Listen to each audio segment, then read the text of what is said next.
Hello, I'm going to try to teach you how to navigate the new Lexis Advanced format in only 20 minutes. Naturally, this will only represent an introduction to this very deep-pocketed legal database, but it should give you enough knowledge to perform the basics. Now, the first thing I want to point out is that the Lexis platform was radically redesigned and re-released 3 years ago with a new name, Lexis Advanced, and then further refined and reintroduced just last month, that month being September 2014. Now, in the initial introduction 3 years ago, they introduced a new search algorithm utilizing artificial intelligence and some of the crowdsourcing methods pioneered by Google. Now, this change, and Westlaw went through a similar transition, was really born out of necessity, the problem being that information on Lexis is compartmentalized into individual databases called sources. The old system required that you first pick a source or a group of sources and then formulate and run your search. Now, that worked fine when the sources numbered in the hundreds, but once that number climbed into the thousands and then the tens of thousands, presently at about 40,000, that system became untenable. Now, with Lexis Advanced, you utilize filter options, which renders the number of sources searched and subsequent information received manageable. And then you formulate and run your search. As I like to tell students when I talk about these legal databases, meaning Westlaw, Lexis, and now Bloomberg Law, it's easier to conceptualize these massive legal information resources if you keep in mind that they basically do three things. The first thing is document retrieval. This is when you have a legal citation in hand and you just want to see or make a copy. And that's the simplest and the easiest task to learn. Second is citation services.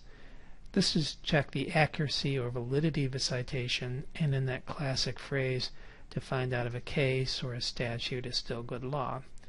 And this is the citator function, or the shepherdizing component. The third function is to do legal research. And toward that end, Lexis Advanced puts at your disposal a massive amount of primary and secondary legal materials and offers both natural language searching and terms and connectors search options. Okay, let's take a quick look at the Lexis Advanced homepage. Under the logo, you see the search box, which states enter search terms, sources, citations, or shepherdize. Next to that is the filters box and then the search button. Below that is a series of boxes: history, alerts, notification, news, etc. Now let's begin with a couple examples of the easiest task, document retrieval. You have a citation or even a case in hand and you just need to make a copy. So we'll put in the search box 455 MI1 and then hit search. And that brings up the Macomb Taxpayers Association case. Let's try another one. 58 ALR Fed 94. And take note that you don't have to go back to the home page to do a document retrieval search. And this brings up an annotation on proving that discharge was because of age. Alright, let's take a look at sources. Let's go back to the home page, and you can do that by just clicking on the Lexis Advanced Research icon. Say we're looking for an individual source. When I put in ALR, you'll see from a pull-down menu the source is quickly available to you. And let's try another one.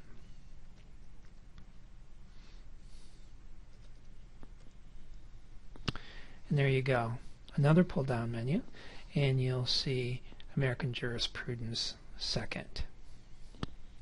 Let's look for a secondary source.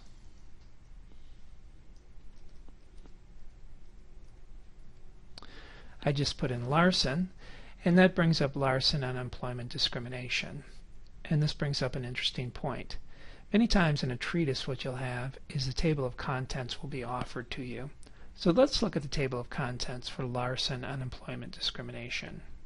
And there you go. This is part of the table of contents. To get to a specific section that you're interested in, you just bore down in an individual chapter. To get back to the home page, here again, just click on the Lexis Research icon on the top. All right, let's talk about searching secondary sources, specifically all secondary sources. First, let's click on the filter option. Now the default is the jurisdictional filters, but let's click on category. Now let's click on secondary sources, and there you go. Now you'll see a blue button at the top of the screen indicated what source has been selected. Other types of useful sources includes cases, statutes, jury instructions, dockets, news, scientific, etc. Now before we run a search, let's take a look at the two types of search options available. The two search types are natural language searching, and this is pretty much, as the name denotes, a very simple way to do searching. You simply type in either a sentence or a paragraph of the material that you want. No terms and connectors required. It utilizes artificial intelligence. However, it's hard to predict, and order does matter. The other type is terms and connectors. It's more precise, more predictable, but it's more challenging to create. There are two fundamental connectors: the OR connector, which grabs any document that has either term in it. In this example, we have luggage or baggage. And the AND connector grabs any document that has both terms present. In the Venn diagram, it's represented in the green section. Both search and baggage need to be represented.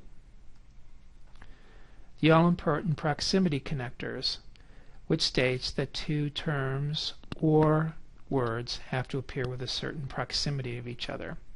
There's a /s, meaning that both terms have to be within the same sentence.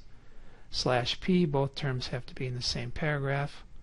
Or /n, which represents a number, in turn representing the word space, anywhere from 1 to 255 words. Connectors non-Boolean. There's the root expander, which simply gives you a multiple character replacement at the end of any word. The wildcard, and the exact phrase.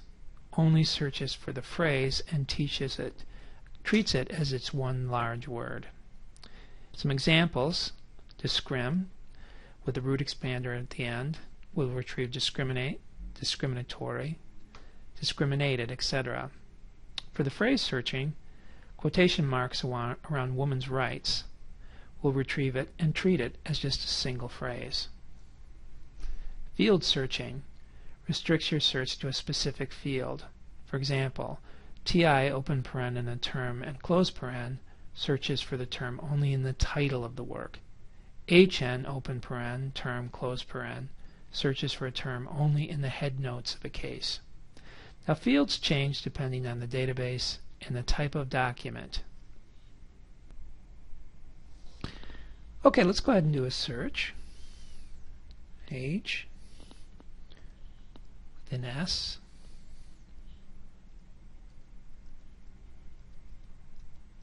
With a root expander at the end of discrim, and then search.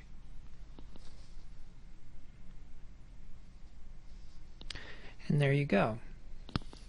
Now after you run your search, take note that on the left you can narrow that by ALR annotation, AMJUR, all law review articles, all treatises.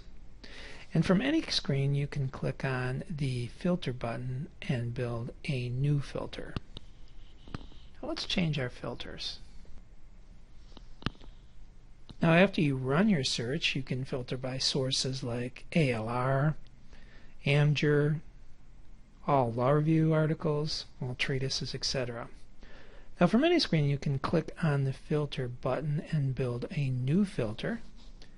And let's change our filter to find constitutional law cases from the Second Circuit in the select category of simply cases. So let's click on Filter. In the jurisdictional box, let's click on Second Circuit. In the category box, let's click on Cases. In the practice area box, let's click on Constitutional Law.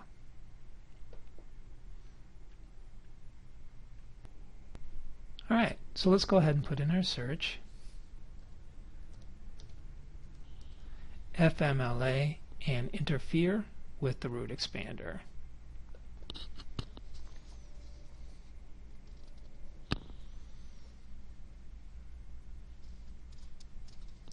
And that brings up 113 cases. Now each case contains a snippet that shows your terms in the case and a nice overview of the case. Now you can save most or all of the cases to a folder where you can print or email them, and you can sort them out by relevance, court jurisdiction, or by date.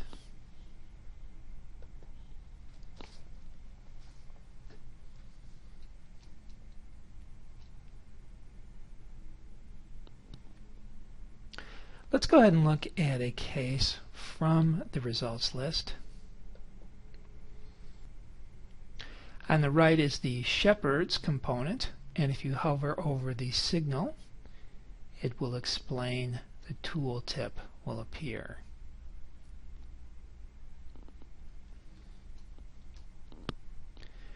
At the top right are links to move to the next or previous document in the results list, or just return to the results list itself.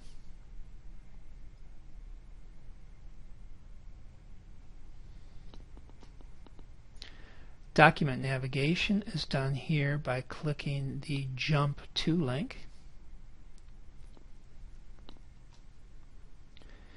And you can jump to specific sections such as headnotes, the search terms, or the page. Select all terms allows the words searched to be viewed in context.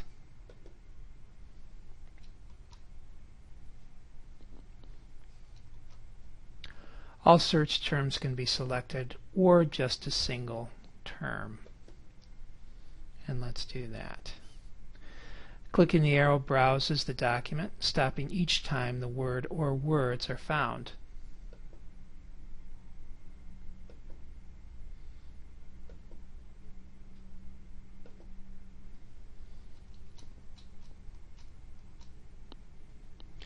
Now as you browse the document, if you want to save a particular portion of it, you can simply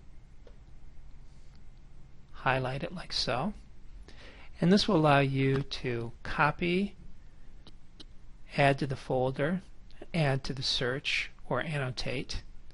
When you copy it, it will give you a pinpoint citation of that particular section of the case.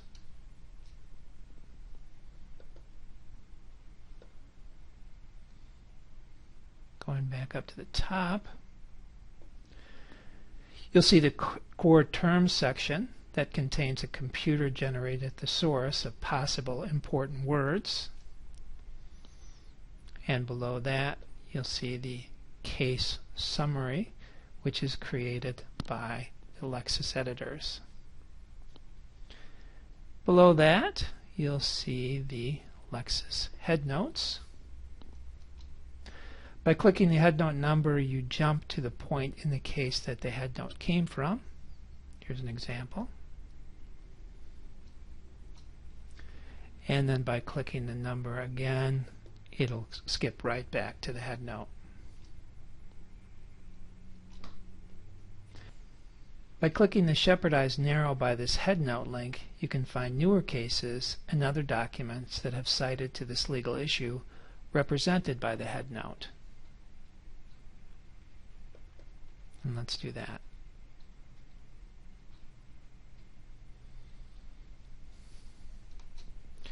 And here are 15 newer cases. And an additional 20 documents, including a treatise and 7 annotations from the CFR, which Lexis annotates. Let's go back to the filters. Now you generally have to clear your last set of filters. You can click on the X to remove them one at a time, or you can click Clear to remove them all.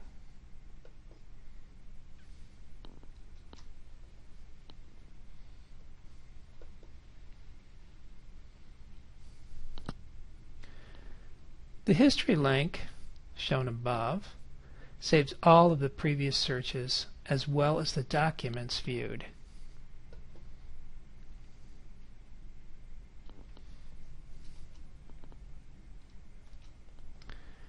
And that's about it.